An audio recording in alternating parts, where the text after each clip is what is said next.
Og ég byrjaði að nota Frú Ragnheiði bara örugglega þegar hún byrjaði.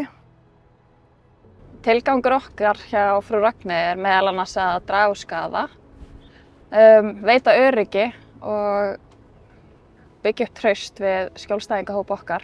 Frú Ragnheiði er afskaplega mikilvægt verkefni sem að gengur út á skaðaminnkun fyrir einstaklingum sem nota vímuefni í æð. Og það sem við gerum að við erum að keyra út allt, hýta fólk þar sem þau eru og við erum með hreindbúnað, nála skiptiþjónustu sem sagt. Já, ég byrjaði að nota Frú Ragnheiði bara örugglega þegar hún byrjaði, 2009. Síðan verði ég edrú 2013 og verði edrú til 2017 og detti í það þá og nýtti mér einhvern veginn strax Frú Ragnheiði.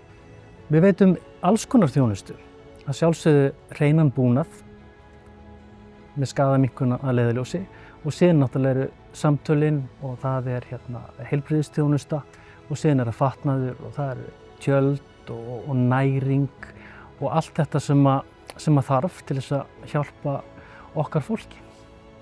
Þegar ég hef þurft á hana að halda þá er hún alltaf verið til staðar og ég hef alltaf mætt svo ótrúlega, ég mætti alltaf svo ótrúlega fallegum konum og fallegum, bara fólkið sem var í bílnum var alltaf svo ótrúlega dásamlegt og ég upplifði aldrei að ég væri eitthvað minna virði en þau.